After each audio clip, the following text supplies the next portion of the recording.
والعاقبة للمتقين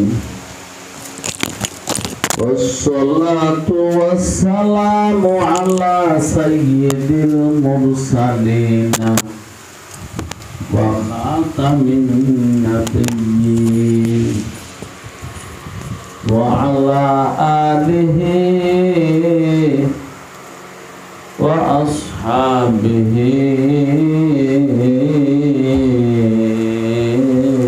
أجمعين. أما بعد، قال الله تعالى في كلامه المجيد والفرقان الحميد: إن الله وملائكته يصلون على النبي يا أيها الذين آمنوا صلوا عليه وسلموا تسليما. صلى الله على محمد صلى الله عليه وسلم. صلى الله على محمد صلى الله عليه वसल्लम। तस्कीर किया मेरे दिल को एक अरबी ने,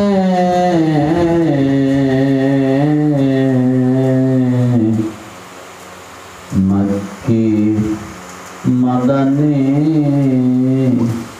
हाशमी व मुत्तलिबीन बलगल उला बिकमालिही कशफत दुजा बिजमालिही हसनत जमीउ खिसालिही। सल्लु अलैहि व आलिहि। ज़ंगे दिलज सैक़े लीला फाके कुन। ज़ंगे दिलज सैक़े लीला फाके कुन। सिनारा बातिग मुहब्बत जाके कुन। ला इलाहा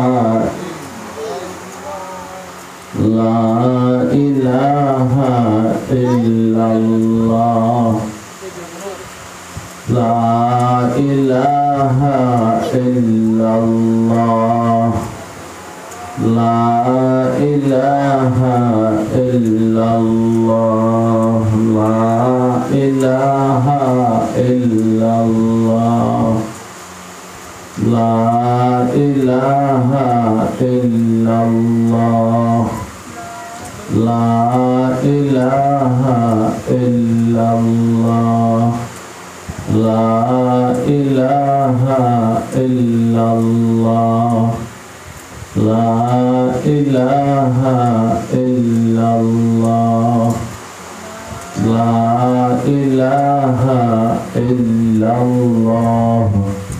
ला इलाहा इल्लल्लाह ला इलाहा इल्लल्लाह ला इलाहा इल्लल्लाह ला इलाहा इल्लल्लाह ला इलाहा इल्लल्लाह ला इलाहा इल्लल्लाह ला इलाहा इल्लल्लाह ला इलाहा illallah, la ilaha illallah, la ilaha illallah, Muhammadur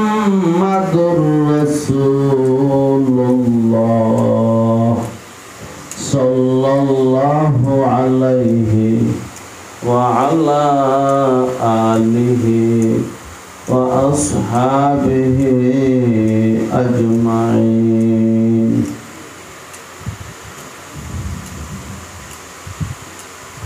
উপস্থিত আমার ইমানি ভাইরা, পর্দার আড়ালে মা ও বোনেরা,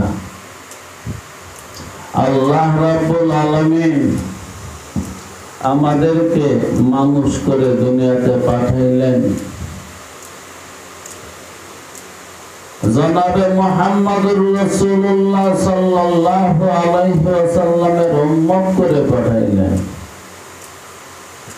কুরআনুল কারীম আমাদেরকে হেদায়েতের জন্য দান করলেন। আজকের এই শুভ সন্ধ্যায়, এই শুভক্ষণে আমরা সুস্থ আছি, সবল আছি, দুনিয়ার মুসিবত থেকে মুক্ত আছি, আযাব গজব থেকে মুক্ত আছি, শান্তির জীবনে আছি, লক্ষ কোটি নিয়ামতের মধ্যে ডুবে আছি। তাই আসুন জোরে সুরে মহব্বতে বলন্দ আওয়াজে দিল থেকে, মনের মণিকোঠা থেকে উচ্চ সুরে বলিষ্ঠ কণ্ঠে একবার বলি আলহামদুলিল্লাহ,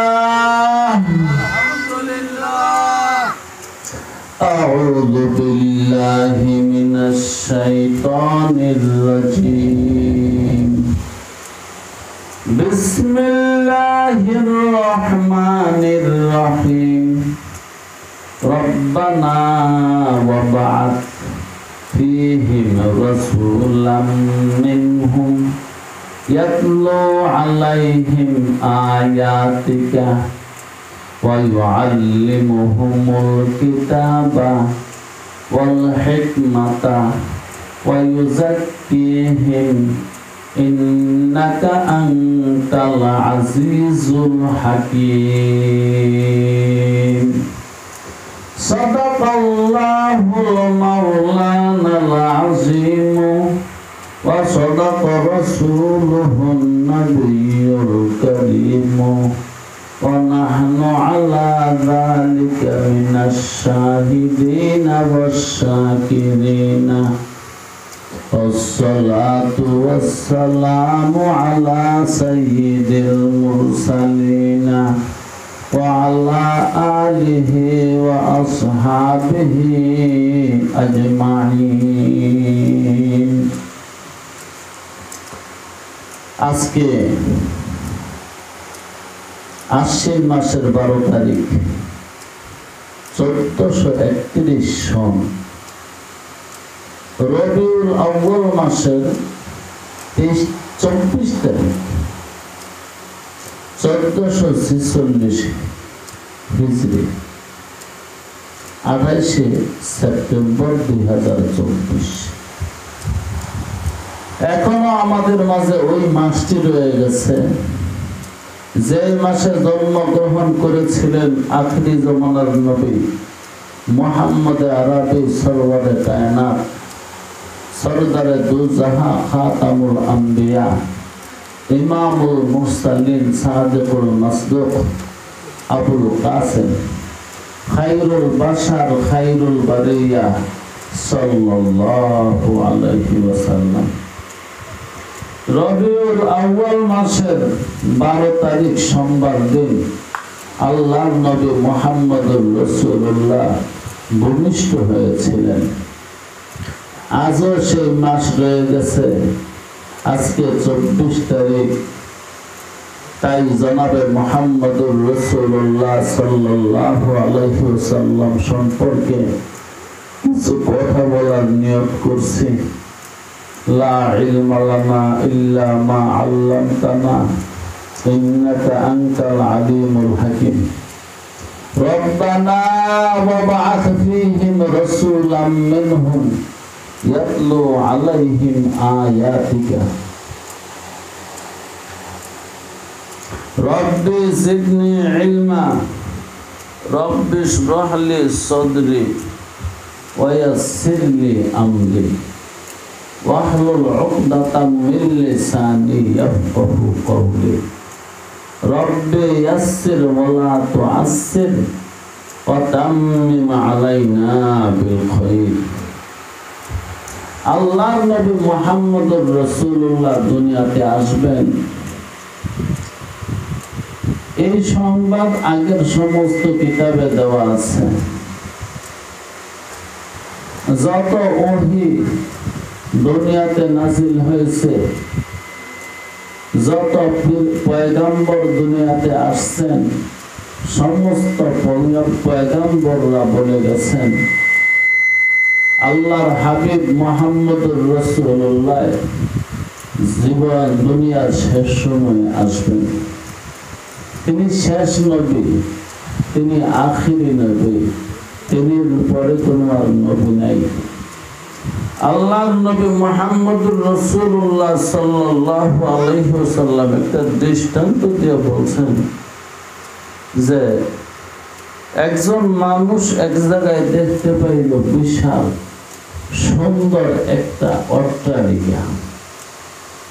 ওই ঘরটা চারদিক থেকে ঘুরে ঘুরে দেখলো, অনেক মানুষই দেখলো, অনেক পর্যটকরা পর্যটন করলো।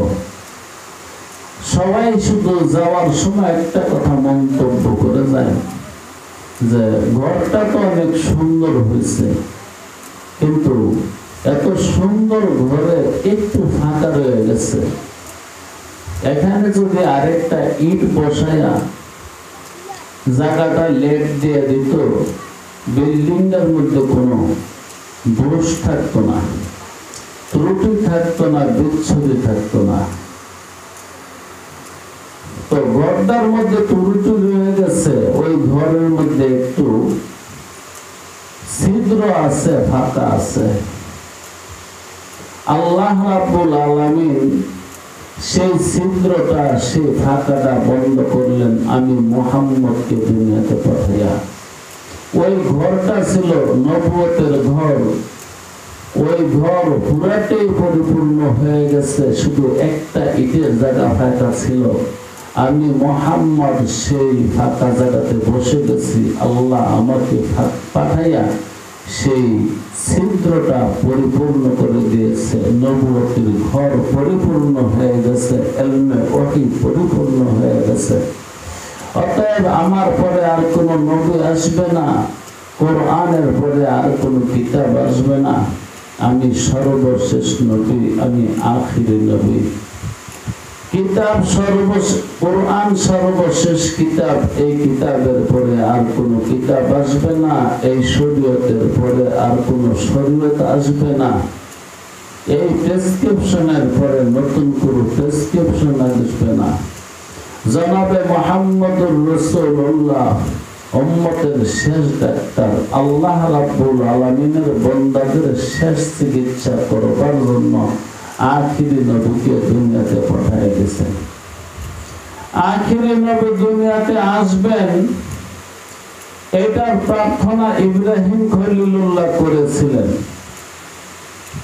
ইব্রাহিম খলিলুল্লাহ কোন সময় করলেন? নূহ নবীর জামানায় যখন বিশাল তুফান হলো, বন্যা হলো, এই দুনিয়া সব নিস্তে নাবুদ হয়ে গেল। দুনিয়ার কোনো চিহ্ন নাই, আলামত নাই, সব সমান হয়ে গেল। কোনো দেশের চিহ্ন নাই, কোনো গ্রামের চিহ্ন নাই, কোনো বাড়ির চিহ্ন নাই, কার বাড়ি কোনটা তাও জানার মতন কোনো ব্যবস্থা নেই। এমনকি দুনিয়াতে কোনো মানুষ নেই। মাত্র ৮২ জন মানুষ দুনিয়াতে বাচ্চা রয়েছে। ওই ৮২ জন মানুষও বন্যা যখন চলে গেল, দুনিয়া যখন শুকাইল, তাদের মধ্যে একটা রোগ দেখা দিল, সেই রোগের কারণে সবাই মরে গেছে। একমাত্র নূহ নবী আর তার 4 জন ছেলে বাকি ছিল দুনিয়াতে, আর কেউ বাকি ছিল না। নূহ নবী বাকি ছিল, তার 4টা ছেলে বাকি ছিল। এই বর্তমান পৃথিবীতে যত মানুষ দেখেন সবগুলো মানুষ নূহ নবীর সন্তান। সবগুলা মানুষ নূহ নবীর ওই 4 জন ছেলে থেকে বংশ বিস্তার করছে। নূহ নবীর বংশের মধ্যেই জন্ম দিলেন এক সময় ইব্রাহিম খলিলুল্লাহ। ইব্রাহিম খলিলুল্লাহ যখন দুনিয়াতে আসলেন, তখন আল্লাহ ইব্রাহিম খলিলকে আদেশ করলেন বাইতুল্লাহ নির্মাণ করো। কারণ নূহ নবীর তুফানের সময় বাইতুল্লাহ যে হারিয়ে গেছে, বাইতুল্লাহ যে পানির তলে ডুবে গেছিল, ওই চিহ্নটাও ছিল না। আল্লাহ রাব্বুল আলামিন ইব্রাহিম আলাইহিস সালাতু ওয়াস সালামকে বললেন, ইব্রাহিম তোমার ছেলে ইসমাঈলকে নিয়ে বাইতুল্লাহটা আবার নির্মাণ করো। ইব্রাহিম আলাইহিস সালাতু ওয়াস সালাম আল্লাহকে জিজ্ঞাসা করলেন, আল্লাহ তোমার ঘর কোনখানে ছিল আমি তো জানি না। আল্লাহ রাব্বুল আলামিন ফেরেশতার মাধ্যমে দেখাই দিলেন, জানাই দিলেন, চিহ্ন দিয়ে দিলেন, এটা ছিল বাইতুল্লাহ। বাস ইব্রাহিম আলাইহিস সালাতু ওয়াস সালাম এবং ফিলিস্তিনের ছেলে ইসমাঈল আলাইহিস সালাতু ওয়াস সালাম বাপ বেটা দুইজনে মিলে বাইতুল্লাহ নির্মাণ করলেন। যখন বাইতুল্লাহ বানানো শেষ হলো, তখন কিছু ইটের কণা, পাথরের কণা বেশি হলো। সেই ইটের কণা, পাথরের কণা কি করবে? পবিত্র জিনিস আল্লাহ রাব্বুল আলামিন ইব্রাহিম আলাইহিস সালাতু ওয়াস সালামকে বললেন, ইব্রাহিম তুমি এই পাথরের কণাগুলো উপরের দিকে ফিক্কা মারো। ইব্রাহিম জিজ্ঞাসা করল, কি হবে আল্লাহ? উপরের দিকে ছিটিয়ে দিলেন। আল্লাহ রাব্বুল আলামিন বললেন, আমি দুনিয়ার আনাচে কানাচে যেখানে দরকার আমি ভালো মনে করব, ওইখানে এর একটা কণা পৌঁছে দেব। যেখানে যেখানে আজকের এই নিক্ষেপ করা একটা কণা পড়বে, একটা পাথর পড়বে, ওইখানে একটা মসজিদ হবে। তো আজকে দুনিয়াতে যতগুলা মসজিদ দেখতেছেন, যেখানে দেখতেছেন, ওই ইব্রাহিম আলাইহিস সালাতু ওয়াস সালাম বাইতুল্লাহ বানানোর পরে যে কিছু পাথরের কণা, ইটের কণা বেশি হয়েছে, সেই কণাগুলো নিক্ষেপ নিয়ে উপরের দিকে নিক্ষেপ করার পরে আল্লাহ রাব্বুল আলামিন যেখানে পৌঁছাইবার ওইখানে পৌঁছে দিছে, যেখানে যেখানে পৌঁছে ওইখানে ওইখানে একটা মসজিদ দিছে। তখন ইব্রাহিম আলাইহিস সালাতু ওয়াস সালাম আল্লাহর কাছে দোয়া করলেন, আল্লাহ তুমি তো ফরমান করছো, হুকুম করছো, আমার ছেলে ইসমাঈল বাইতুল্লাহর পাশে বসত করবে। আমার ছেলে ইসমাঈল যখন বাইতুল্লাহর পাশে বসত করবে, তখন তার বংশ বৃদ্ধি হবে, তার বংশের মধ্যে একটা নবী দিও। রব্বানা ওয়াবআথ ফীহিম রাসূলান, আয় আল্লাহ আমার ছেলে ইসমাঈলের বংশের মধ্যে একজন রাসূল পাঠাই। মিনহুম, আমার ছেলে ইসমাঈলের বংশ থেকে, অন্য গোত্র থেকে না, অন্য জাতি থেকে না, একমাত্র আমার বংশ থেকে। আমার বংশ মানে ইসমাঈলের বংশ থেকে। কারণ ইব্রাহিম আলাইহিস সালাতু ওয়াস সালামের 2টা ছেলে ছিল। একটা ছেলের নাম ইসমাঈল আর একটা ছেলের নাম ইসহাক। ইসমাঈল ছিলেন বড়, ইসহাক আলাইহিস সালাতু ওয়াস সালাম ছিলেন ছোট। এই ইসহাক আলাইহিস সালাতু ওয়াস সালামের বংশে অনেক নবী আসছে, হাজার হাজার নবী আসছে, কিন্তু ইসমাইলের বংশের মধ্যে শুধু একজন নবী আসছে। সেই নবীটাই হলো মুহাম্মদুর রাসূলুল্লাহ সাল্লাল্লাহু আলাইহি ওয়াসাল্লাম। ইব্রাহিম খলিলুল্লাহ দোয়া করলেন, আল্লাহ আমার ছেলে ইসমাইলের বংশের মধ্যে এই বাইতুল্লাহর পাশে একটা নবী দিও, একটা রাসূল দিও। কেমন নবী? ইয়াতলু আলাইহিম আয়াতিকা ওয়া ইউআল্লিমুহুমুল কিতাবা ওয়াল হিকমাতা ওয়া ইউযাক্কিহিম। যে রাসূলের চারটা গুণ থাকবে এমন একটা রাসূল দিও। এক নাম্বার গুণ হলো ইয়াতলু আলাইহিম আয়াতিকা, যে রাসূলে তোমার আয়াত তেলাওয়াত করবে। দুই নম্বরে ওয়া ইউআল্লিমুহুমুল কিতাবা, উম্মতকে কিতাবের তালিম দিবে।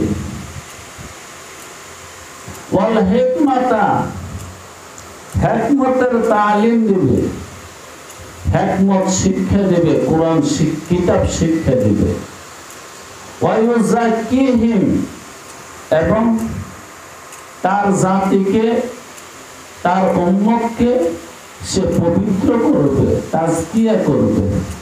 তাইলে চার গুণওয়ালা একজন নবী ইসমাইলের বংশে তুমি পাঠাই দিও। এক নাম্বার গুণ হলো যে নবী আয়াত তেলাওয়াত করবে। দুই নাম্বার গুণ হলো যে নবী কিতাব শিক্ষা দিবে। তিন নাম্বার গুণ হলো যে নবী হিকমত শিক্ষা দিবে। চার নাম্বার গুণ হলো যে নবী উম্মতকে পবিত্র করবে, তাজকিয়া করবে। এবার একটু শুনেন মনোযোগ দিয়া। নবী মুহাম্মদ দুনিয়াতে আসছেন এই চারটা গুণ লয়ে। এক নাম্বার গুণ হলো আয়াত তেলাওয়াত করে শোনায় গেছে। দুই নম্বরে উম্মতকে কিতাবের তালিম দিয়ে হয়ে গেছে। তিন নম্বরে হিকমতের তালিম দিয়ে হয়ে গেছে। চার নম্বরে উম্মতকে যাকাত করে তাজকিয়া করে হয়ে গেছে। এর দ্বারা বোঝা গেল একটা মানুষ যদি পুরোপুরি মানুষ হতে চায়, একটা মানুষ যদি মানুষ হতে চায়, একটা মানুষ যদি মানুষ হতে চায় মানুষ, তাহলে চারটে গুণ লাগবে। আয়াতের তেলাওয়াত লাগবে, কিতাবের তালিম লাগবে, হিকমতের তালিম লাগবে এবং তাজকিয়া লাগবে। এই চারটা জিনিস যে মানুষটার মধ্যে থাকবে ওই মানুষটার জীবন ধন্য হবে। ওই মানুষটা দুনিয়াতে আসলো, এই আশাটা তার সার্থক হবে। যদি এই চারটা গুণের কোনো একটা গুণ কম থাকে ওই মানুষটার জিন্দেগি বরবাদ হয়ে যাবে, তার দুনিয়াতে আশাটা নিষ্ফল হয়ে যাবে। যে মানুষটার মধ্যে চারটা গুণ থাকবে না ওই মানুষটার শুধু আসা যাওয়া সার, আর বাকি সব বাকি। এই চারটা গুণ যদি অর্জন না হয় মানব কুলে জন্ম নেওয়াটা বৃথা, অযথা।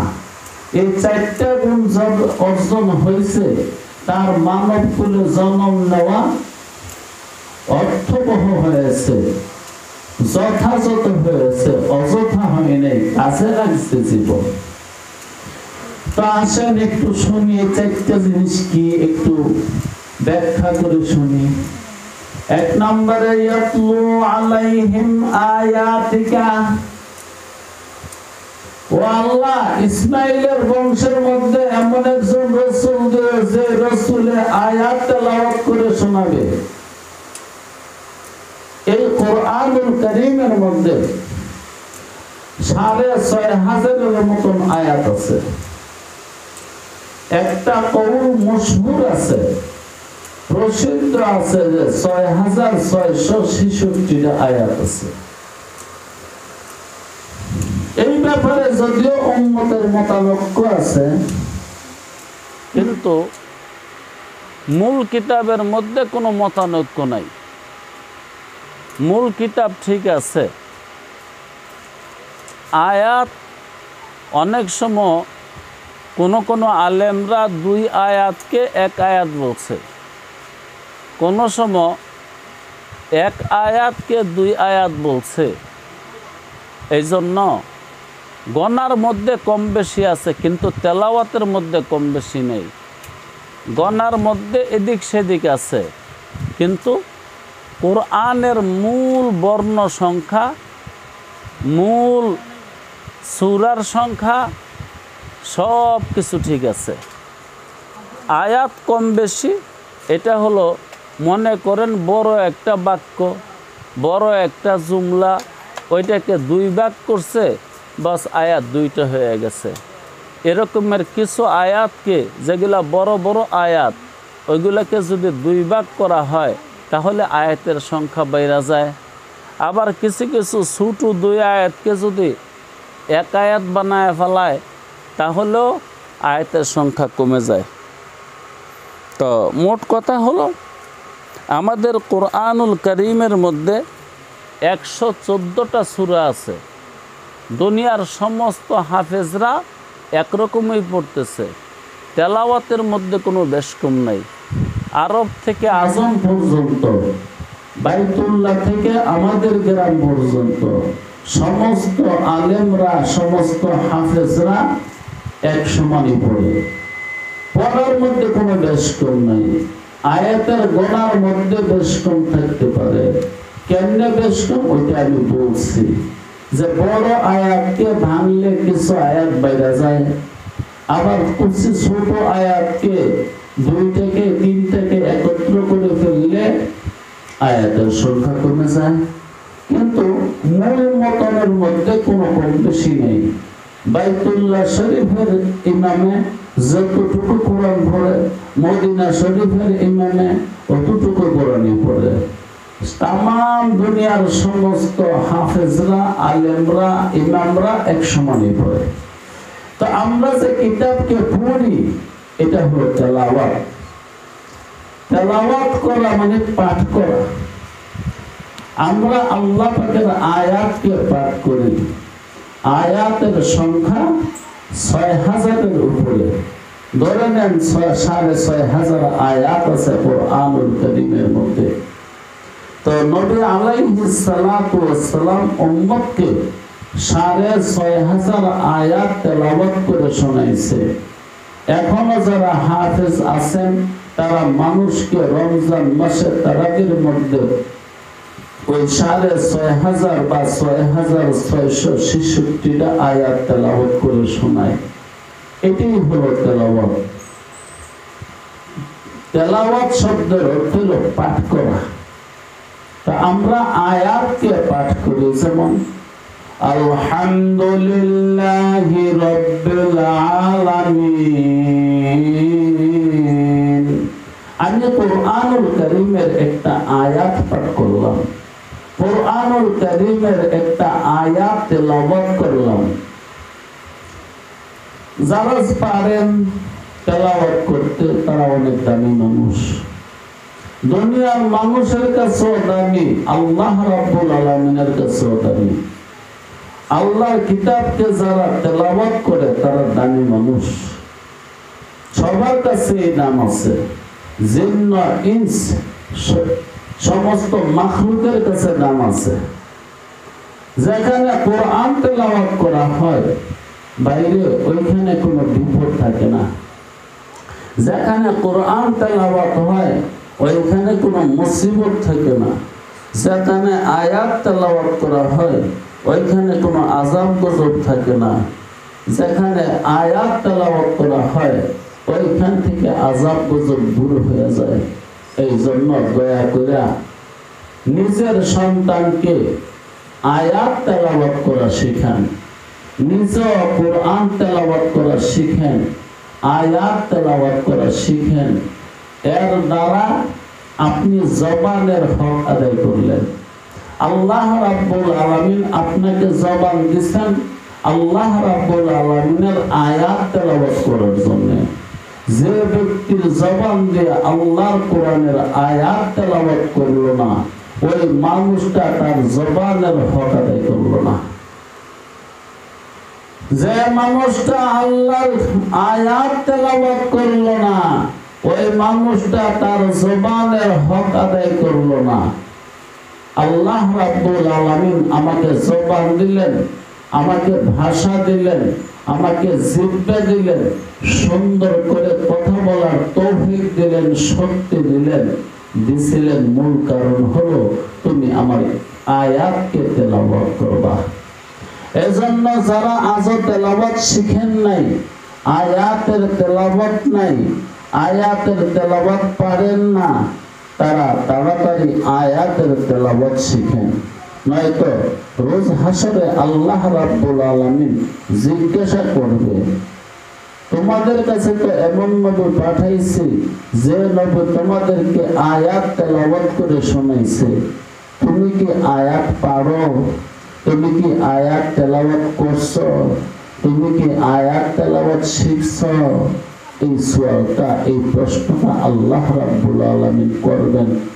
এই জন্য সর্বপ্রথম ওহী আল্লাহর নবী মুহাম্মদ আরবি সাল্লাল্লাহু আলাইহি ওয়াসাল্লামের কাছে এই হুকুমটি আসছে, ইকরা বিসমি রাব্বিকা, তোমরা সবাই রবের নামে পড়ো। কি পড়বা? আমার আয়াত পড়বা। কি পড়বা? আমার কিতাব পড়বা। আমার হাবিব মুহাম্মদ তোমাদের কাছে যে আয়াতগুলো নিয়ে গেছে, এই আয়াতগুলো পড়ার হুকুম আল্লাহ নিজেই দিয়েছে।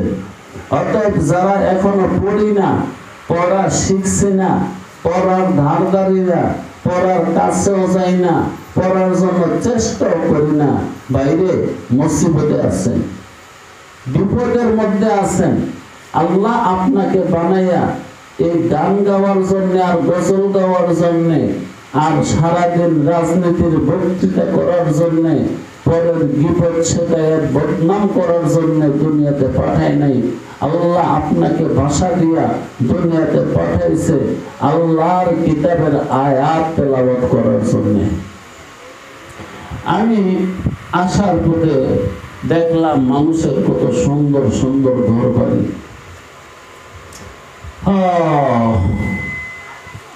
তোমাকে এইভাবে সুন্দর করে শুধু ঘর বানাইবার জন্য পাঠাইছে না রে, তোমারে পাঠাইছে আল্লাহর আয়াত তেলাওয়াত করার জন্য।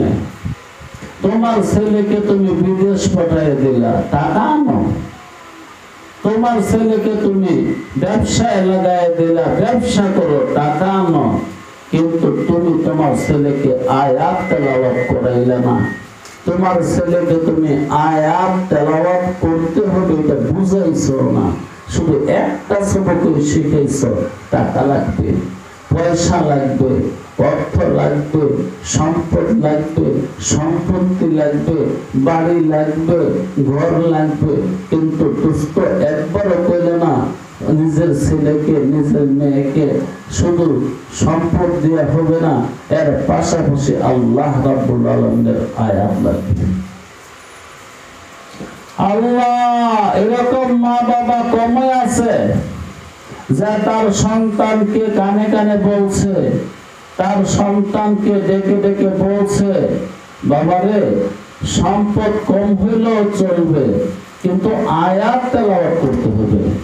কারণ আমি যেই নবীর উম্মত, ওই নবী দুনিয়াতে আসছে আয়াত তেলাওয়াত করার জন্য। অতএব নবী এখন চলে গেছে, সে আয়াতগুলো আমাদের কাছে রয়ে গেছে। এখন উম্মতের কাজ হলো সে আয়াতগুলো তেলাওয়াত করা। সে আয়াতগুলো যে ব্যক্তি তেলাওয়াত করে না, ওই মানুষটা মহা মুসিবতে আছে। ওই মানুষটা রোজ কিয়ামতে, রোজ হাসরে আল্লাহ রাব্বুল আলামিনের দরবারে ধরা পড়ে যাবে। তুমি সুন্দর ঘর বানাইলা, বাড়ি বানাইলা, কতই কিছু করলা, গাড়ি করলা, কিন্তু আমার আয়াতগুলো তেলাওয়াত করলো না। আমার আয়াতগুলো তেলাওয়াত করার জন্য তো তোমাকে পাঠাইছিলাম। তোমাকে তো সুন্দর সুন্দর বাড়ি বানাইবার জন্য আর সুন্দর সুন্দর গাড়ি কেনার জন্য দুনিয়াতে পাঠাই নাই। তোমাকে আমি পাঠাইছিলাম আমার আয়াতগুলো তেলাওয়াত করার জন্য। ভাইও, যারা এখনো সজাগ হয়েছেন না, ও পর্দার আড়ালের মা বোনেরা যারা এখনো সজাগ হয়েছেন না, এই কথা শুনছেন না, এই কথা বুঝছেন না, দয়া করে শোনেন এবং বুঝেন, নিজেও আয়াত তেলাওয়াত করেন, নিজের সন্তানকে আয়াত তেলাওয়াত শিখান। अल्लाह यहाँ हम सब मुसाफिर है, वही आखिर ठिकाना। कोई आगे रवाना है, कोई पीछे रवाना। ज्यादा जी लगाने की ये दुनिया नहीं, ज्यादा जी लगाने की दुनिया नहीं।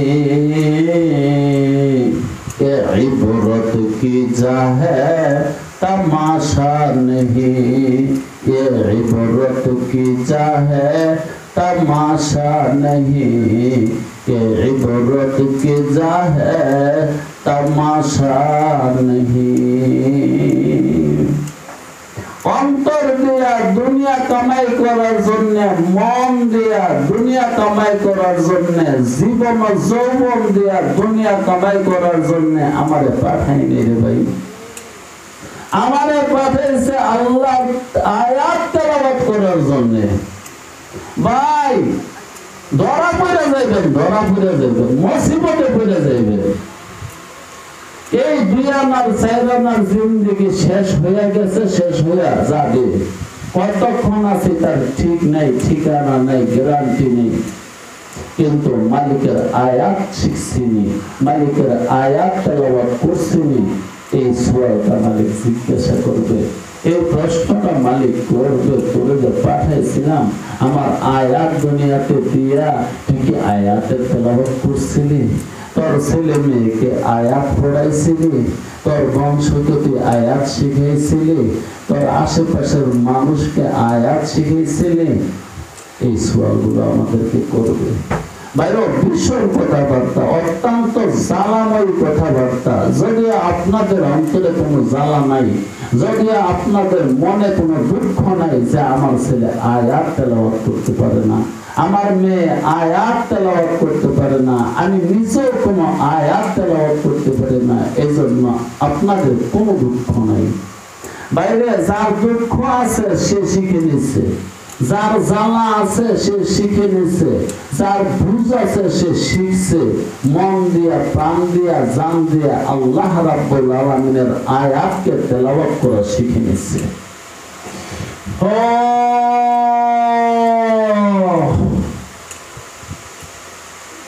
আসেন আমরা আয়াতের তেলাওয়াত করি, তেলাওয়াত শিখি। তেলাওয়াত আমাদের জীবনের গান বানায় নেই, গজল বানায় নেই। ওই আউল বাউল কথাবার্তা বলার জন্য আমাকে পাঠায় নাই। আমাকে একবারও জিজ্ঞাসা করবে না, তুমি রসুলের শান গাইছিলা? তুমি কি রসুলের নাম গাইছিলা? তুমি কি আল্লাহ রসুলের শানে গজল গাইছিলা? তুমি কি আল্লাহ রসুলের শানে গান গাইছিলা? ভাই, এগুলো আমার জিজ্ঞেস না। আমার জিজ্ঞাসা করবে, আমি যে আয়াত পাঠাইছি তুই আমার আয়াত তেলাওয়াত করছিলি? এই প্রশ্নটা আমাকে করবে, আপনাকেও করবে, দুনিয়ার সমস্ত মানুষ যারা মুহাম্মদুর রাসূলুল্লাহ সাল্লাল্লাহু আলাইহি ওয়াসাল্লামের উম্মত সবাইকে করবে। এটা রবিউল আউয়াল মাস হিসাবে এই কথাগুলো বলতেছি। অনেক মানুষ রসুলের প্রেমে হাবুডুবু খায়, অনেক মানুষ রসুলের ইশকে মাস্তানা হয়ে গেছে, অনেক মানুষ রাসূলের প্রেমে দেওয়ানা হয়ে গেছে, অনেক মানুষ রাসূলের মহব্বতে মজনু হয়ে গেছে, কিন্তু রাসূল তো আসছে তেলাওয়াত করার জন্য। রাসূলটা আসছে তেলাওয়াত শিখাইবার জন্য। তুমি যে এত বড় মাস্তানা হলা, এত বড় দেওয়ানা হলা, এত বড় মাজনু হলা, তেলাওয়াত করা শিখছো না। তোমাকে তো রাসূল তেলাওয়াত শিখাইবার জন্য আসছে। আল্লাহু আকবার। আল্লাহর আয়াতকে তেলাওয়াত করার জন্য তোমার আগমন। তোমাকে আল্লাহ রাব্বুল আলামিন জমিনে পাঠাইছে আল্লাহর আয়াত তেলাওয়াত করার জন্য। খোদার জমিনে খোদা তোমাকে লক্ষ কোটি না অজস্র অগণিত নিয়ামত দিয়ে লালন পালন করতেছে আল্লাহর আয়াত তেলাওয়াত করার জন্য। আল্লাহ তোমাকে জীবন দিছে, যৌবন দিছে, ভাষা দিছে, জ্ঞান দিছে, বিবেক দিছে, বুদ্ধি দিছে। তোমাকে আল্লাহ রাব্বুল আলামিন স্পষ্ট বাসী বানাইছে। তোমাকে আল্লাহ বোবা বানাইতে পারতো। অনেক মানুষকে আল্লাহ বোবা বানায় দিচ্ছে। তোমাকে সুন্দরভাবে কথা শিখাইছে এই দুনিয়ার আউল বাউল কথা বলার জন্য আর শোনার জন্য না। তোমাকে আল্লাহ এত সুন্দর ভাষা দিছে, যৌবন দিছে, গায়ে শক্তি দিছে, জ্ঞান দিছে, বিবেক দিছে, মেধা দিছে আল্লাহর আয়াতকে তেলাওয়াত করার জন্য। রব্বানা, ও আমাদের রব, ওয়াবা'আথ ফীহিম রাসূলাম মিনহুম ইয়াতলু আলাইহিম আয়াতিকা। আমার ছেলে ইসমাইল তার বংশের মধ্যে এমন একজন রাসূল পাঠায়ো যে রাসূলে উম্মতকে আয়াত তেলাওয়াত করে শোনাবে। 2 নম্বরে ওয়ায়ুআল্লিমুহুমুল কিতাবা, যে নবী কিতাব তেলা, যে নবী কিতাব শিক্ষা দিবে। ও ভাই, দুনিয়াতে আমার আপনার আগমন হলো কিতাবের শিক্ষা নেওয়া। আমি দুনিয়াতে আসছি, আপনিও দুনিয়াতে আসছেন মালিকের হুকুমে। মালিকে যেমন আমাকে দুনিয়াতে পাঠাইছে, মালিক আমাকে কাজ দিয়ে দিছে। মালিক আমাকে কাজ দিছে কি? সেই কাজের নাম হলো তালিমে কিতাব। কিতাবকে শিক্ষা করার জন্য। আর এক দলে শিখাইবে, আরেক দলে শিখবে। এক দলে শিক্ষা দিবে, আরেক দলে শিক্ষা নিবে। তালিম ও তাআল্লুমের জন্য আমাদের আগমন। ভাইও, বাড়ি বানাইবার জন্য না, ঘর বানাইবার জন্য না, সুন্দর করে বাগান করবার জন্য না, মনোহর দৃশ্য দিয়া ঘর করবার জন্য না, ঘরের মধ্যে ফুল আঁকার জন্য না, রং করার জন্য না, পালিশ করার জন্য না, ঘর মজায় দামি দামি পাথর দিয়ে সাজাইবার জন্য আমার আর আপনার আগমন না। স্পষ্ট কোরআন বলতেছি রে ভাই, অন্য কোনো কথা না। ইয়াতলু আলাইহিম আয়াতিকা ওয়া ইউআল্লিমুহুমুল কিতাবা। 2 নম্বর কাজ হলো যে রাসূলে কিতাব শিখাবে। সেই কিতাবের নাম কি আপনারা জানেন? কিতাবের নাম কি? আল্লাহু আকবার। এই জন্য এই কিতাব শিখা আমাদের উপর ফরজ রে ভাই, ফরজ। এই কিতাব শিখা আমাদের ফরজ। স্কুলে পড়া আমাদের উপর ফরজ না, কলেজে পড়া আমাদের উপর ফরজ না, ইউনিভার্সিটিতে পড়া আমাদের উপর ফরজ না। কিন্তু আল্লাহ মুহাম্মদুর রাসূলুল্লাহর কাছে যে কিতাব পাঠাইছে, ওই কিতাবকে শিক্ষা গ্রহণ করা ফরজ। যারা এই কিতাব থেকে দূরে আছে তারা মহা মুসিবতে আছে, বড় বিপদে আছে। বিপদরা এখন বুঝে আসতেছে না, আসবে, বুঝে আসবে। চাঁদে রোজা জিंदगी है यादेदार और ना फिर शर्मिंदगी है यादेदार। একটা সময় আসতেছে, ওই দিন তুমি লজ্জিত হবে। আচ্ছা রে ভাই, আপনারা যারাই বলছেন আর ভিতরে যারা এবার শুনতেছে, আসলে কি পরকাল আছে? আছে? আহা, থাকলে বসে রয়েছেন কেন? পরকালের প্রস্তুতি নেন, আল্লাহ পাকের আয়াতের তেলাওয়াত করেন, দিবানিশি হরহামেশা আল্লাহ পাকের আয়াতের তেলাওয়াত করেন, আল্লাহ পাকের কিতাব শিখেন। এখন বলতে পারেন, আরে সারাদিন যদি আয়াত তেলাওয়াত করে আর তালিমে কোরআন করে, তাআল্লুমে কোরআন করে, সারাদিন যদি কোরআনে শিখি আর তেলাওয়াতে করি, তা আমার কি খেতে হবে না? আরে ভাই, তোরে কি কেউ না করছে খাইস না? কিন্তু এখন তো তোর অবস্থা এমন হয়েছে, খালি খাওয়ার কাজে আসস। সকাল থেকে সন্ধ্যা, সন্ধ্যা থেকে সকাল পর্যন্ত তোর আর কোনো চিন্তা নাই, আর কোনো ফিকির নাই, আর কোনো দান্দা নাই। তোর দান্দা একটাই, তোর ফিকির একটাই, তোর চিন্তা একটাই, খাওয়া।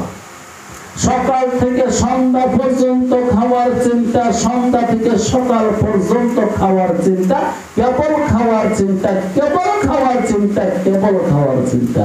ভাই, তোরে তো খাইতে কেউ না করছে না, আল্লাহ নিজেও বলছে কুলু ওয়াশরাবু, বান্দাকে তুই খাইয়ে নিস। অজস্র নিয়ামত দিছি, অজস্র রিজিক দিছি, খাবি।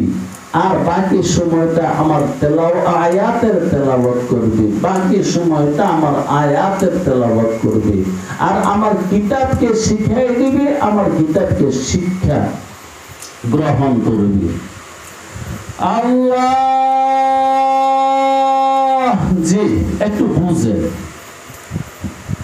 আমরা খাবো, আমরা পান করব, এটার জন্য এত কাজ করতে হয় না, এটার জন্য বিদেশ যাইতে হয় না, এটার জন্য এত ব্যবসা বাণিজ্য লাগে না, এটার জন্য এত মিল ফ্যাক্টরি কলকারখানা লাগে না, অল্প কিছু কাজ করতে হয়। আল্লাহর জমিন অনেক বড়, অল্প কিছু ফসল হলে আমাদের খাওয়া দাওয়ার ব্যবস্থা হয়ে যায়। আর ইবাদত বندگی কইরা, আয়াত তেলাওয়াত কইরা, তালিমে কোরআন কইরা, তাআল্লুমে কোরআন কইরা যে ব্যক্তি রিজিকের সন্ধানে যাবে, আল্লাহ তার রিজিকটা অনায়াসে সহজভাবে ব্যবস্থা করে দেবেন। যেমন মাঝে মাঝে আমি একটা ঘটনা বলি। এক বুজুর্গ বাজারে যায়, প্রত্যেক দিন যায়, বাজারে যায়, প্রত্যেক দিন যায়, কাজ করে, কিন্তু কয় টাকা কাজ করে? 6 রুটি কিনার টাকা হলে আর কাজ করে না। 6টা রুটি কিনার টাকা হলে আজকে আর কাজ করে না। বাজার থেকে আইসা পরে 6টা রুটি নিয়ে দোকানদার জিজ্ঞাসা করলো, কি ভাই, আপনি তো সারা বছর সবসময় দেখলাম 6টা রুটির বেশি আর নিলেন না, কম নেন না? কহ ভাই, আমরা 6 জন মানুষ, তো আমরা জামাই বউ 2 জন, মা বাবা 2 জন, 2টা সন্তান আছে, এই 6 জন মানুষ।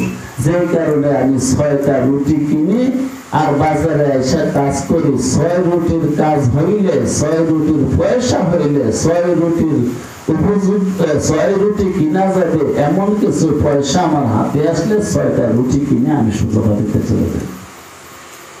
তো ভাই, দুনিয়া এতটুকুই করবেন, ইয়ার বেশি না। বাকি সময় আয়াত তেলাওয়াত করবেন, বাকি সময় তালিম ও তাআল্লুম করবেন। আজকে তো আমরা রাসূলকে নিয়ে অনেকে আশিকে বেবুজ হয়ে গেছি, আশিকে মজনু হয়ে গেছি, আশিকে দেওয়ানা হয়ে গেছি, এমনকি ফানাকের রাসূল হয়ে গেছি।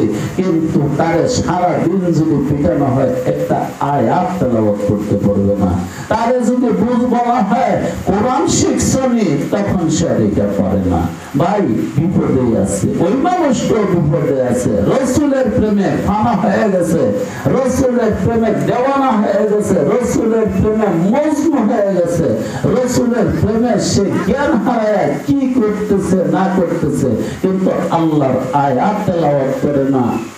আল্লাহ রাব্বুল আলামিন যে কিতাব পাঠাইছে, ওই কিতাবকে সে তালিম করে না, তাআল্লুম করে না। এর মানে নিজে শিখাও না, আরেকজনকে শিখায়ও না।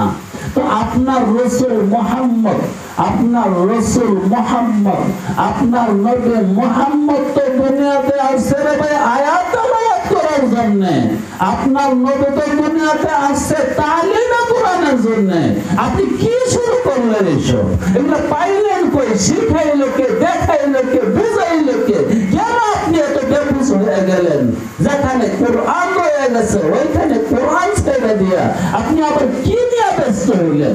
এত পাগল হইলেন কেন? এত দেওয়ানা হইলেন কেন? এত মস্ত হইলেন কেন? এত বেবুঝ হইলেন কেন?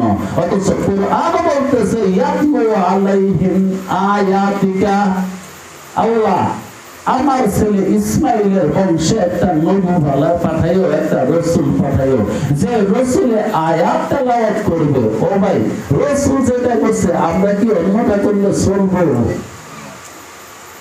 তো রসুল তো আসছে আয়াত তেলাওয়াত করার জন্য, রসুল তো আসছে আয়াত তেলাওয়াত করার জন্য, রসুল তো আসছে আয়াত তেলাওয়াত করছে করার জন্য। কেমন তেলাওয়াত করছে? নবী আলাইহিস সালাতু ওয়াস সালাম রাতের বেলায় তাহাজ্জুদের নামাজে এত তেলাওয়াত করতেন, তেলাওয়াত করতে করতে পা ফুলে যেত। এই যে দাঁড়ায় তেলাওয়াত করতেছে, তেলাওয়াত করতে করতে পা ফুলে যেত। আরে ভাই, নবীর অনুসরণ করেন, নবী তেলাওয়াত করছে, আপনি কি করেন? আপনি সিগলি গান, আপনি পদ গান, আপনি শান গাইতেছেন, আপনি মান গাইতেছেন। আরে ভাই, গায়েন, মাঝে মাঝে দুইটা গায়েন, তাই বলে কি আয়াত ছেড়ে দিয়া? রসুল সারা রাত নামাজে দাঁড়ায় আয়াত তেলাওয়াত করছে, আপনাকে এইটাই শিক্ষা দিছে তুমি সারা রাত নামাজে দাঁড়ায় আয়াত তেলাওয়াত করো। ফাতাহাজ্জাত বিহি নাফিলাতাল লাক। ও উম্মতে মুহাম্মাদি, তাহাজ্জুদ পড়ো, তবে ফরজ করলাম না, নফল করে দিলাম। আর নবী আলাইহিস সালাতু ওয়াস সালামের জন্য তাহাজ্জুদ ফরজ ছিল রে ভাই। কুমিল লাইলা, আল্লাহ রাসূলকে আদেশ করছে, উঠেন নবী, উঠেন, কোন দাঁড়ান, রাতের বেলা দাঁড়ায়া থাকেন, ইল্লা কলিলা, অল্প একটু সময় ঘুমায় নিয়ে। এজন্য এশার নামাজ পড়া, কথাবার্তা না বইলা, দুনিয়ার আলাপ সালাপ এগুলা ছাইড়া দিয়া এশার নামাজটা পড়ে শুয়ে থাকবেন। বাস শেষ রাতে আল্লাহ পাকের আয়াত তেলাওয়াত করবেন, আল্লাহ পাকের আয়াত তেলাওয়াত করবেন। যদি আয়াতকে তেলাওয়াত করি তাহলে জিন্দেগি মদিনা ওয়ালার জিন্দেগির সাথে মিলছে। যদি আয়াত তেলাওয়াত না করি জিন্দেগি মদিনা ওয়ালার জিন্দেগির সাথে মিলে নাই।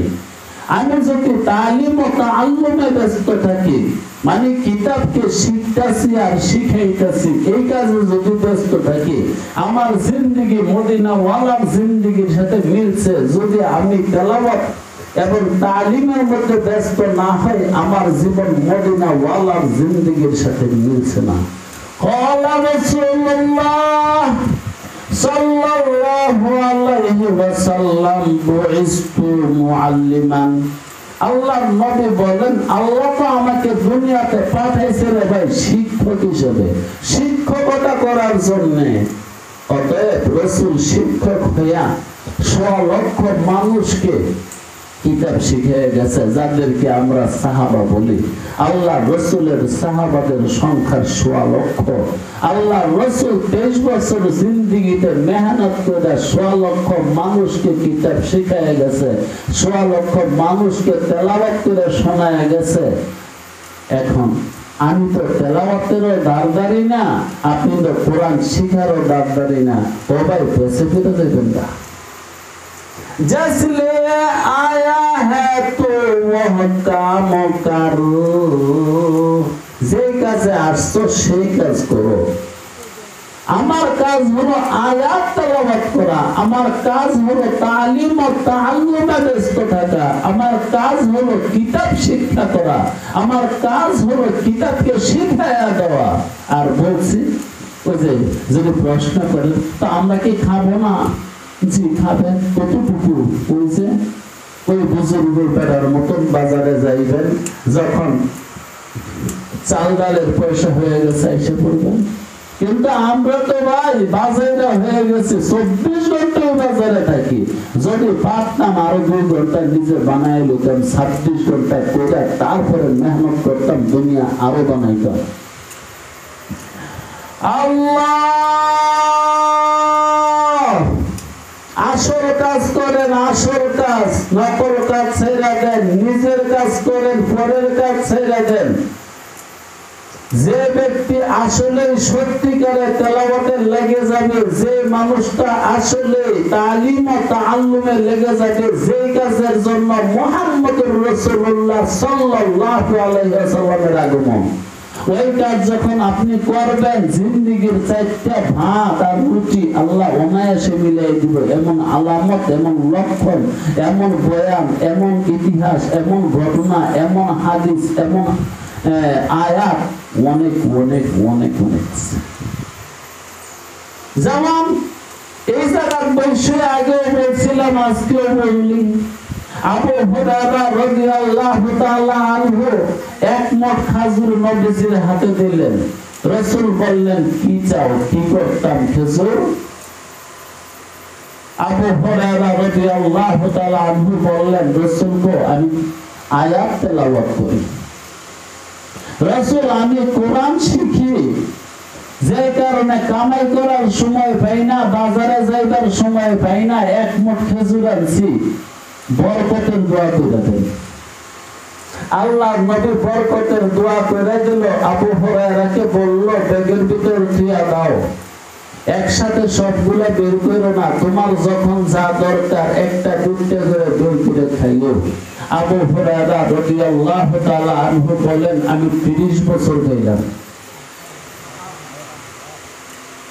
দেখছেন, আয়াতের সাথে যার সম্পর্ক, তারে আল্লাহ কেমনে রিজিক দিবে দেখা গেছে। রাসূলুল্লাহর ছাত্র যারা ছিল, রাসূলুল্লাহর সাহাবা যারা ছিল, রাসূলুল্লাহর সঙ্গী যারা ছিল, রাসূলুল্লাহর পিছনে পিছনে যারা ঘুরছে, তারা কেমনে খাইছে, এই যে দেখেন কেমনে খাইছে। আল্লাহ আজকেও আপনাকে এমনি খাওয়াইবে, বরং তাদের চেয়ে বেশি খাওয়াবে। কারণ হলো তারা সরাসরি রাসূল দেখছে, আমরা সরাসরি রাসূল দেখি নাই। তারা সরাসরি নবিয়ুল্লাহকে দেখছে, আমরা সরাসরি নবিয়ুল্লাহকে দেখি নাই।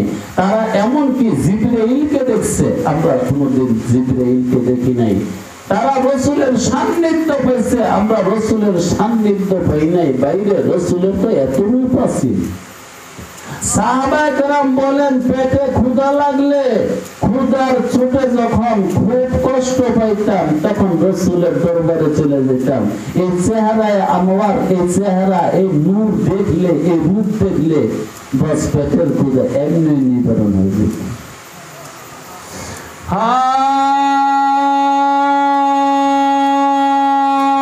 किया करो तारीफ तेरी, सब जमाल सब कमाल, जमाल हुस्न यूसुफ पर फकत आशिक जुलेखा थी,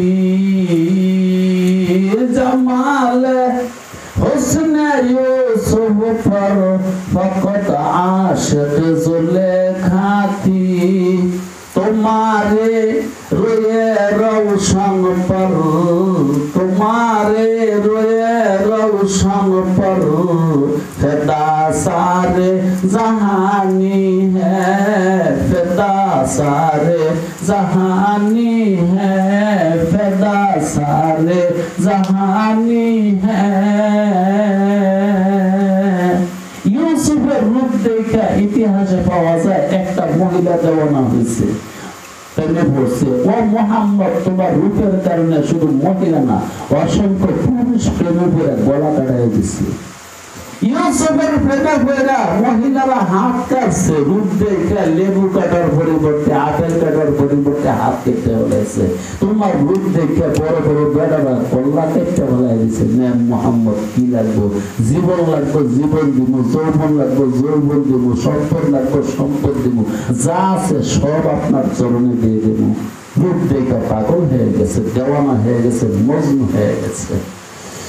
তো ভাই আসেন, তেলাওয়াতের কাজে লেগে যায়, তালিম ও তাআল্লুমের কাজে লাগে। এইটাই কোরআনে আছে। এই যে বারবার আয়াত পড়তেছি, ওয়া বা'আথ ফীহিম রাসূলাম মিনহুম ইয়াতলু আলাইহিম আয়াতিকা ওয়া ইউআল্লিমুহুমুল কিতাবা ওয়াল হিকমাতা ওয়া ইউযাক্কিহিম।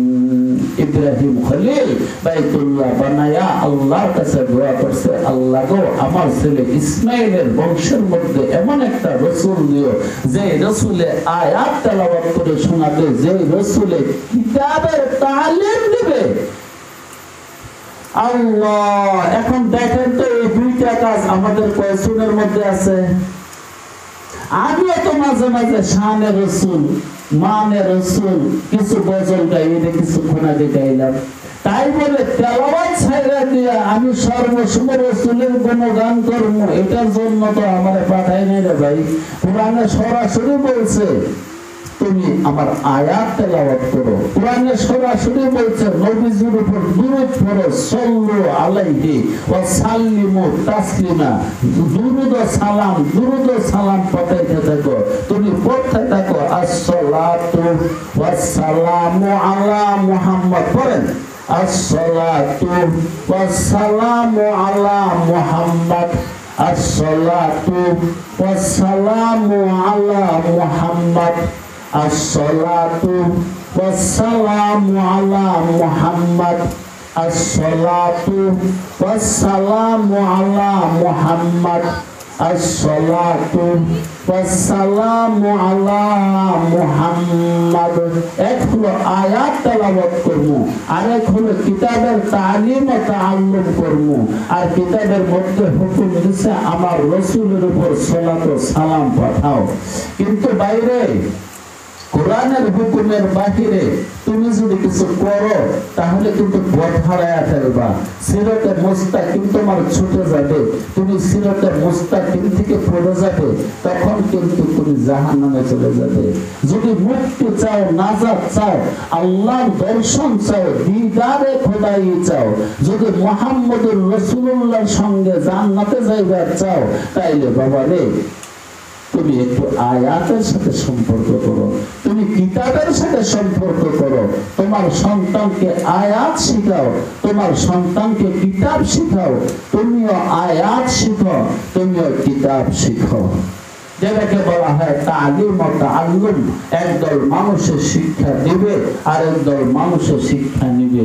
তো আবারও সেই প্রশ্ন, আমরা যদি দিবানিশি তালিম ও তাআল্লুমে ব্যস্ত থাকি, জিকির ও ফিকিরে ব্যস্ত থাকি, আয়াতের তেলাওয়াতে ব্যস্ত থাকি, সূরা ফাতিহা যদি সারাদিন পড়তে থাকি, সূরা ইখলাস যদি সারাদিন পড়তে থাকি, দুরূদ শরীফ যদি সারাদিন পড়তে থাকি, খামুকি ওই যে অল্প একটু সময়ের জন্য বাজারে যাইবা, অল্প একটু সময়ের জন্য খেতে যাইবা, অল্প একটু সময়ের জন্য বাগানে যাইবা, তুমি দেখবা তখন সহজ হয়ে যাবে। খালি কয়টা চারা লাগায় থুয়ে আসবা, মালিকে কত বছর দিয়ে দিবে এমনি। বুঝছে আবু হুরায়রা রাদিয়াল্লাহু তাআলা আনহু এক মুঠ খেজুর 30 বছর খাইছে। আল্লাহর নবীর কাছে আরেকজন মানুষ আসছে, আয়েশা বলতেছে নবী গো তেলাওয়াত করি, সময় পাই না কেমন কাজ করবার, ব্যবসা করবার, এবং কোরআন শিক্ষা করি, এজন্য বেশি সময় পাই না, আমারে কিছু বাইতুল মাল থেকে দেন না, সাহায্য করেন। রাসূল তো রাষ্ট্রপ্রধান, রাষ্ট্রীয় কোষাগার থেকে আমাকে কিছু দেন। আল্লাহ নবী মুহাম্মদুর রাসূলুল্লাহ সাল্লাল্লাহু আলাইহি ওয়াসাল্লাম হাদিস শরীফে আছে 20 সর জব তারে দিয়ে দিলেন, গম না জব, 20 সর, 20 সর 100 সর্বপরিমাণ 350, 100 350 ধরে নেন না 300 রই, তাহলে 20 সয় 3-20টা ফুরন দিলে কত হয়? 60 কেজি জব তারে দিয়ে দিল, ধরে নেন 80 কেজি, 2 মণ জব তারে রাষ্ট্রীয় কোষাগার থেকে দিয়ে দিছে। আমাদের সরকার কি আমাদেরকে চাল ডাল দেয় না মাঝে মাঝে? গরিবদেরকে দেয় না? নবী আলাইহিস সালাতু ওয়াস সালাম ওই গরিব সাহাবাটাকে ধরেন 2 মণ জব দিয়ে দিল, নাও। বাড়িতে নিয়ে গেল, একটা মটকার মধ্যে রাখলো, একটা পাত্রের মধ্যে রাখলো, ওইটা থেকে বের করে করে আটা বানায় আর খায়, আটা বানায় খায়, আটা বানায় খায়। অনেক দিন চলে গেছে। যে এই গম তো, এই জব তো এতদিন যাওয়ার কথা না, মানে অনেক দিন চলে গেছে। কথার কথা, যে খাবার গুলা হয়তো 2 মাস খাওয়া যেত, ওই খাবার গুলো 6 মাস 9 মাস 1 বছর খেয়ে গেছে, তবুও শেষ হয় না। ওই সাহাবা একদিন সবগুলা সব মাটির মধ্যে ডালছে, ডাইলা মাপছে কি পরিমাণ আছে।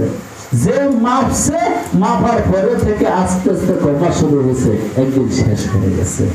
নবী আলাইহিস সালাতু ওয়াস সালামের দরবার শরীফে গিয়ে বলল, নবী গো, আমি তো এই গমগুলা, এই জবগুলা অনেকদিন খাইলাম, শেষ হয় না, কিন্তু একদিন কৌতূহলবশত যে মাপলাম, বরকত শেষ হয়ে গেছে, ফুরিয়ে গেছে। তখন আল্লাহর নবী মুহাম্মদ আরবি সরওয়ারে কায়নাত সরদারে দো জাহান সাল্লাল্লাহু আলাইহি ওয়াসাল্লাম বলেন, ও মিয়া, তুমি যদি না মাপতা তো কিয়ামত পর্যন্ত চলতো, এতে আর কমতো না। এবার বুঝেন ভাই, যাদের সম্পর্ক আয়াতের সাথে হয়ে যাবে, যাদের সম্পর্ক কিতাবের সাথে হয়ে যাবে, আল্লাহ রাব্বুল আলামিন ওই আবু হুরায়রাকে যেমন 1 মুঠ খেজুর 30 বছরে খাওয়াইছে, ওই সাহাবাকে যেমন অল্প কিছু জব, অল্প কিছু গম অনেক অনেক দিন খাওয়াইছে, আমারে আপনার এরকমই খাওয়াইব। তিনি পারেন না? পারেন না? তিনি সর্বশক্তিমান, তিনি মহান, তিনি অনন্ত অসীম, তিনি প্রেমময়। অতএব তিনি পারেন, এটাই সত্য। তুমি জিকিরে মশগুল হয়ে যাও, তুমি দুরুদে মশগুল হয়ে যাও, তুমি আয়াতে তেলাওয়াতে মশগুল হয়ে যাও, তুমি কিতাবকে বুঝাও, তোমাকে ওই আবু হুরায়রার মতন খাদ্য দেওয়া হবে। এমন ঘটনা তো একটা রে ভাই, শতে শতে হাজার হাজার হাজার হাজার হাজার হাজার হাজার হাজার হাজার হাজার, যেগুলা কোনো বানানো ঘটনা নয়, কল্প কাহিনী নয়, একদম ইতিহাস না, সহিহ সহিহ হাদিসের মধ্যে আছে। বুখারী, মুসলিম, তিরমিজি, আবু দাউদ, নাসাই, ইবনে মাজাহ, বিশুদ্ধ গ্রন্থগুলোর মধ্যে আছে। অডেল প্রমাণ আছে, অনেক অনেক প্রমাণ আছে। যেমন হুদায়বিয়ার মাঠে সাহাবারা নবী আলাইহিস সালাতু ওয়াস সালামকে বলল, রাসূল, আমাদের সঙ্গে একটু পানিও নেই, আমরা পিপাসিত, অনেক কষ্টে আছি। রাসূলে খোদা সাল্লাল্লাহু আলাইহি ওয়াসাল্লাম বলেন, ঠিক আছে, আমার ওযুর লোটা আনো। রাসূলুল্লাহ লোটার মধ্যে পানি দেওয়া হলো বা পানি ছিল, ওই পানি দিয়ে রাসূলে খোদা সাল্লাল্লাহু আলাইহি ওয়াসাল্লাম ওযু করলেন। ওযু করে একটু পানি তলার মধ্যে রেখে দেয়া রাসূলের হাত লোটার ভিতরে ঢুকিয়ে দিয়েছে। রাসূলের হাত যখন লোটার ভিতরে ঢুকিয়ে দিয়েছে, বাইরে ফোয়ারা জারি হয়ে গেছে, ঝর্ণা যেমনে পানি ছুটে, ঝর্ণার মতন পানি ছুটা শুরু হয়েছে। তারা 1500 মানুষ ছিল, সবাই খাইলো, পান করলো, গোসল করলো, তার স্নান করলো, উটেরে খাওয়াইলো, পশুরে খাওয়াইলো, মোটাবাটি গটি যা আছে সব করে রেখে দিছে। এই যে দেখেন, যাদের সম্পর্ক আয়াতের সাথে হবে, তাদেরকে আল্লাহ কেমনি রিজিক দিবে? এমনি দিয়ে দিবে। 3 দিন চলে গেল, ওই পানিতেই চলছে, ওই পানি পান করলো, ওই পানি দিয়ে ওযু করলো, গোসল করলো, 3 দিন পরে আবার পানি নেই। নবী আলাইহিস সালাতু ওয়াস সালামের কাছে সাহাবারা বলল, রাসূল, আবার তো পানি শেষ হয়ে গেছে। ওই যে হুদায়বিয়ার সন্ধি যেখানে হয়েছে, হুদায়বিয়া একটা কূপের নাম। নবী আলাইহিস সালাতু ওয়াস সালাম বললেন, আসো। রাসূল কূপের কাছে গেলেন, ওইখানে গিয়ে বললেন, ঠিক আছে, একটু ওযুর পানি আনো। নবী আলাইহিস সালাতু ওয়াস সালাম ওযু করলেন, ওযু করে একটু পানি মুখে দিয়ে কুলি করলেন, গড়গড়া করে ওই কুলির পানিটুকু কূপের মধ্যে ফেলে দিলেন এবং সাহাবাদেরকে বলল, তোমরা একটু ধৈর্য ধরো, খানিকের মধ্যে দেখবে পানিতে একটু ভরে যাবে। কিছুক্ষণের মধ্যে পানিতে কূপ ভরে গেছে। ওই 1500 মানুষ তারা সবাই পান করলো, স্নান করলো, গোসল করলো, ধৌত করলো, প্রয়োজন নিবারণ করলো এবং তাদের উট এবং ঘোড়ারে পানি পান করাইলো। বাস কূপ ভর্তি হয়ে গেল। যদি আমাদের সম্পর্ক আয়াতের সাথে হয়ে যায়, আমাদের সম্পর্ক যদি সূরা ফাতিহার সাথে হয়ে যায়, আমাদের সম্পর্ক যদি কোরআনের তালিম ও তাআল্লুমের সাথে হয়ে যায়, বাইরে আল্লাহ রিজিক দিবে অতি কম মেহনতে। অল্প স্বল্প মেহনত করলে আল্লাহ বরকত দিয়ে দিবে। বরকত হইলে আর সমস্যা থাকবে না। আর যত তুমি কামাই করো, বরকত যদি না হয়, তুমি ভুলাইতে পারবে না, সমস্যায় পড়ে যাইবা, মুসিবতে পড়ে যাইবা, বরকত যদি না থাকে। যখন তোমার মধ্যে আয়াতের তেলাওয়াত থাকবে তখন বরকত থাকবে। যখন তোমার মধ্যে কুরআনুল কারীমের তালিম ও তাআল্লুম থাকবে তখন তোমার মধ্যে বরকত থাকবে। 3 নম্বরে কি? ইয়াতলু আলাইহিম আয়াতিকা ওয়া ইউআল্লিমুহুমুল কিতাবা ওয়াল হিকমাতা। আল্লাহ আমার ছেলে ইসমাইলের বংশের মধ্যে একজন রাসূল পাঠালো, যে রাসূলের তেলাওয়াত শোনাবে, আয়াতের তেলাওয়াত, যে রাসূলে কিতাব শিখাইবে মানুষকে। 3 নম্বরে হিকমত শিখাইবে। হিকমত কি জিনিস ভাই? শরীয়তে মুহাম্মদকে হিকমত বলা হয়। মুহাম্মদ আমাদের কাছে শরীয়ত নিয়ে আসছে, এই শরীয়তে মুহাম্মদকে হিকমত বলা হয়। যে নবী মানুষকে হিকমত শিখাইবে, এর মানে দ্বীন শিখাইবে, তালিম দেয়া তাদেরকে শরীয়ত শিখিয়ে দিবে। বাইরে শরীয়ত সবাই বুঝে না। শরীয়ত শিখতে হলে অনেক লেখাপড়া লাগে, অনেক পড়তে হয়, অনেক জানতে হয়। যেমন কথার কথা নবী আলাইহিস সালাতু ওয়াস সালাম আমাদেরকে ছেড়ে চলে গেছেন 1400 বছর আগে। আমার সামনে এখন এই যে ফ্যান চলতেছে, রাসূলের জামানায় তো ফ্যান ছিল না। এখন এই ফ্যানের বাতাস খাওয়া হালাল না হারাম, এটা আমাদের কে বলে দিচ্ছে? পাবলিকে না, এটা আমাদেরকে বলে দিচ্ছে মুফতি সাহেবরা। নামাজ পড়ার সময় আমরা মসজিদের উপরে ফ্যানটা নাই, ওই ফ্যানের নিচে বৈশা দাঁড়ায় নামাজ পড়ি, এটা কি হালাল না হারাম? এই হালাল হারাম বলে দিচ্ছে উলামায়ে কেরাম। এটার নাম ইলমে ফিকহ, এটার নাম শরীয়তে মুস্তাফা। এই যে বিদ্যুতের বাতি জ্বলতেছে, এই বিদ্যুতের বাতি জ্বালানো জায়েজ আছে কিনা? কারণ নবী আলাইহিস সালাতু ওয়াস সালামের জামানায় বিদ্যুতের বাতি ছিল না, ওই সময় ছিল জাইতুনের বাতি। কেন্দ্রীয় বাতি ধরাইতো।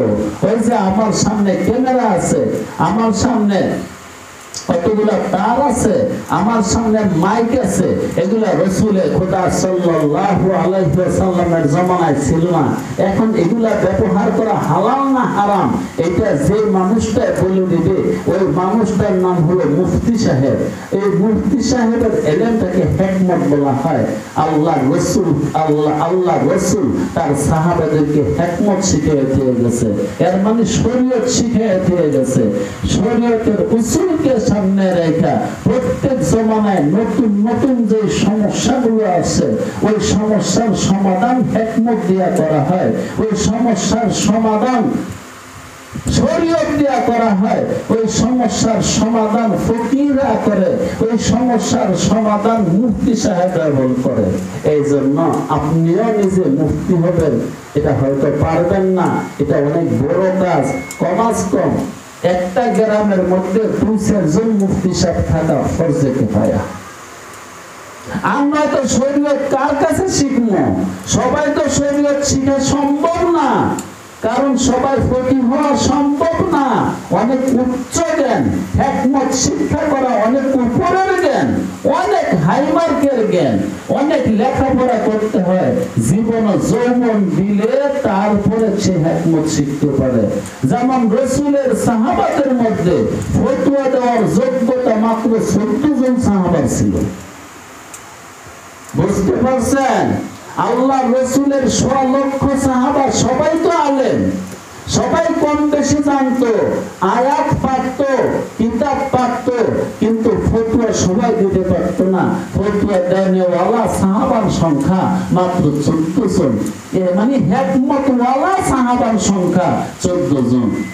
হযরত জাকারিয়া রাহমাতুল্লাহি আলাইহি হেকায়েতে সাহাবার মধ্যে কথাটা লিখছেন যে সাহাবাদের মধ্যে হিকমতওয়ালা সাহাবা, সাহাবাদের মধ্যে শরীয়তওয়ালা সাহাবা, সাহাবাদের মধ্যে ফতোয়া দেওয়ার যোগ্যতা, শরীয়ত বয়ান করার যোগ্যতা, হালাল হারাম হারাম বয়ান করার যোগ্যতা মাত্র 14 জনের ছিল। তো ভাই, গ্রামের সবাই যে শরীয়ত বলতে পারবে এমন কোনো কথা না, এটা সম্ভব না। এটা খুব উচ্চমানের এলেম, অনেক হাই মার্কের এলেম, কিন্তু তেলাওয়াত সবাই শিখতে পারবে, কোরআনের তরজমা সবাই শিখতে পারবে, কোরআনের মানা সবাই শিখতে পারবে, কিন্তু শরীয়ত বয়ান করা এবং হিকমত বয়ান করা সবাই পারবে না। এরকম আলেম প্রত্যেক গ্রামে কমাস কম যেখানে 3000 মানুষ বসত করে ওইখানে 1000 এমন জবরদস্ত আলেম, হিকমতওয়ালা আলেম থাকা ফরজে কিফায়া। যদি না থাকে গ্রামের সমস্ত মানুষের পয়সা দিয়া এমন একজন আলেমে হক্কানি রব্বানি মাহবুবে সুবহানি, যে মানুষটা শরীয়ত বয়ান করতে পারে, হিকমত বয়ান করতে পারে, এমন একটা আলেম তৈরি করা আমাদের সবার উপরে ফরজ। যে গ্রামে 3000 মানুষের বসত আছে, এই 3000 মানুষের মধ্যে হযরত রশিদ আহমদ গঙ্গোহী রাহমাতুল্লাহি আলাইহি ফতোয়ায়ে রশিদের মধ্যে লেখছেন যে গ্রামে 3000 মানুষের বসত আছে, ওইখানে একজন হিকমতওয়ালা আলেম থাকা ফরজে কিফায়া। আল্লাহ কয়টা হয়েছে রে ভাই? 3টা। 1 নম্বরে, ও আল্লাহ আমার ছেলে ইসমাইলের বংশে এমন একটা রাসূল পাঠায়ো যে রাসূলে আয়াতের তেলাওয়াত করবে। 2 নম্বরে, যে রাসূলে কিতাব শিখাইবে। 3 নম্বরে, যে রাসূলে হিকমত শিখাইবে। 4 নম্বরে, ওয়ায়ুযাক্কিহিম, যে রাসূলে তাসকিয়া করবে, আত্মাকে পরিশুদ্ধ করবে। আল্লাহু আকবার। এখানে আসলে ভাই সবাই গড়ুয়া যাই। আত্মশুদ্ধির কথা বললে ভীষণ জ্বালা, ভীষণ জ্বালা, ভীষণ জ্বালা। আত্মাকে শুদ্ধ করতে পারলাম না বলেই আমরা হিংসা করি, বিদ্বেষ করি, নিন্দা করি, গৌরব করি, অহংকার করি, আমিত্ব করি, বরত্ব করি, গালিগালাজ করি, জোতরা ফাসাদ করি, মারামারি করি, খুনাখুনি করি। এগুলা কি আমাদের মধ্যে আছে না নাই? না সবাই হিংসা ছেড়ে দিয়েছেন? আল্লাহু আকবার। হিংসা কেন করে? হিংসা করার কারণ হলো তোমার মধ্যে তাসকিয়া নাই, তোমার আত্মা বিমল হয় নাই, তোমার আত্মা পবিত্র হয় নাই, তোমার আত্মা পরিচ্ছন্ন হয় নাই, তোমার আত্মা তোমার এখনো নাপাক হয়ে গেছে। নাপাক থাকার কারণে তোমার মধ্যে হিংসা আছে, তোমার মধ্যে বিদ্বেষ আছে, তোমার মধ্যে নিন্দা আছে, তোমার মধ্যে গৌরব আছে, তোমার মধ্যে অহংকার আছে, তোমার মধ্যে পরের দোষ বলার খাসলত আছে। আর যদি তোমার আত্মা পরিষ্কার হয়ে যাইত তাহলে তুমি এগুলা ছেড়ে দিতে। এই জন্য শোনেন, যে ব্যক্তির মধ্যে তেলাওয়াত আছে, তালিম নাই, সে সম্পূর্ণ নয়। শুধু তেলাওয়াতে চলবে না, তালিম লাগবে। যার মধ্যে তেলাওয়াত আছে, লোকে তালিম আছে, সেও পরিপূর্ণ নয়। পরিপূর্ণ হলো যার মধ্যে তেলাওয়াত এবং তালিমের পাশাপাশি হিকমত আছে। যে ব্যক্তির মধ্যে তেলাওয়াত আছে, তালিম আছে এবং হিকমত আছে, সেও পরিপূর্ণ নয় যতক্ষণ পর্যন্ত তার মধ্যে তাজকিয়া না হবে, আত্মশুদ্ধি না হবে। তাহলে পরিপূর্ণ হওয়ার জন্য কয়টা জিনিস লাগবে? 4টা জিনিস লাগবে। কোরআনের আয়াত বলতেছে রে ভাই, কোন গাজিকা ইউকুপি না। আমার হাতে কোরআনুল কারীম, ওয়াবাআত ফীহিম রাসূলাম মিনহুম ইয়াতলু আলাইহিম আয়াতিকা ওয়া ইউআল্লিমুহুমুল কিতাবা ওয়াল হিকমাতা ওয়া ইউযাক্কিহিম ইন্নাকা আনতাল আজিজুল হাকীম।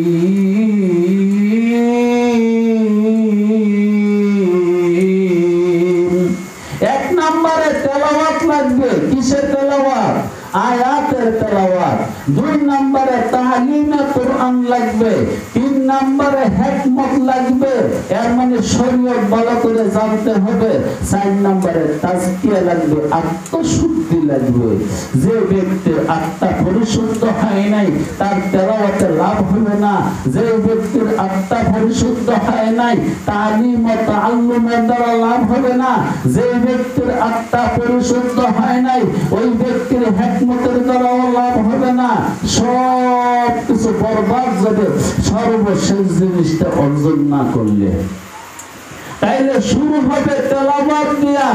2 নাম্বার জগৎ হলো তালিম, 3 নাম্বার জগৎ হলো হিকমত, 4 নাম্বার জগৎ হলো তাজকিয়া। এই জন্য এই প্রথম 3টা মাদ্রাসার মধ্যে, স্কুলের মধ্যে, কলেজের মধ্যে, ইউনিভার্সিটির মধ্যে শিক্ষা দেওয়া হয়। আয়াত শেখানো হয় মাদ্রাসায়, তালিম দেওয়া হয় মাদ্রাসায়, এবং হিকমত শরীয়ত শেখানো হয় মাদ্রাসায়। কিন্তু এরকম মাদ্রাসা কমে আছে, এরকম শিক্ষক কমে আছে যে এই 3টার পাশাপাশি তাকে পবিত্র করে দেয়, তার নফসকে ঠিক করে দেয়, তার রিপুকে ঠিক করে দেয়, তার আত্মাকে বিমল বানায় দেয়, তার চাহিদাকে বিমল বানায় দেয়। বাইরে যদি আত্মা বিমল হইতো আমাদের এই হিংসা, বিদ্বেষ, গৌরব, অহংকার, মারামারি, খুনাখুনি, হাইজেক, ডাকাতি, চুরি, রাহাজানি, জিনা, ইফতিজিং, এই সেই কত রঙের ব্যারাম বেদিতে আমরা আক্রান্ত আছি, এই সমস্ত কিছু আমাদের থাকতো না। আসেন আল্লাহর আয়াতকে তেলাওয়াত করি, আসেন আল্লাহর কিতাবের তালিম ও তাআল্লুম করি, আসেন আমরা হিকমত শিখি, আসেন আমরা নিজের আত্মাকে পরিশুদ্ধ করি। যদি এই 4টা জিনিস করতে পারেন আপনার মানব জীবন ধন্য। যদি এই 4টা জিনিস করতে না পারেন আপনার মানব জীবন অযথা গেল। এটা বুঝবেন আজ না, যেদিন আজরাইল আলাইহিস সালাতু ওয়াস সালাম আপনার সামনে এসে দাঁড়াইবে ওই দিনটা হাড়ে মাংসের টের পাবেন। কেন আয়াত তেলাওয়াত করলাম না, কেন কোরআনের তালিম ও তাআল্লুম করলাম না, কেন হিকমত শিখলাম না, কেন আত্মাকে পরিশুদ্ধ করলাম না, ওইটা বুঝবেন সেদিন যেদিন আজরাইল আইসা আপনার সামনে দাঁড়াবে। এই জন্য মাদ্রাসায় পড়লেই শুধু চলবে না, মাদ্রাসায় পড়ার পরে কিছু মানুষ আছে যারা মানুষকে আসলে মানুষ বানায়, যাদেরকে মুর্শিদ বলা হয়। যারা ওই প্রথম 3টা শিখায়, আয়াতের তেলাওয়াত শিখায়, কোরআনের তাফসীর শিখায় এবং শরীয়ত শিখায়, তাদেরকে বলা হয় শিক্ষক, তাদেরকে বলা হয় মুআল্লিম। আর যে ব্যক্তি আত্মাকে পরিশুদ্ধ করে দেয় তাকে বলা হয় মুর্শিদ। এই জন্য প্রথম যাইতে হবে মুআল্লিমের দরবারে, শিক্ষকের দরবারে, পরে যাইতে হবে আমার মুর্শিদের দরবারে। মুর্শিদের দরবারে গেলে তুমি মানুষ হইতে পারবা, এর আগ পর্যন্ত তুমি মানুষ হইতে পারবে না। আমি আজকের কথা এখানেই শেষ করলাম।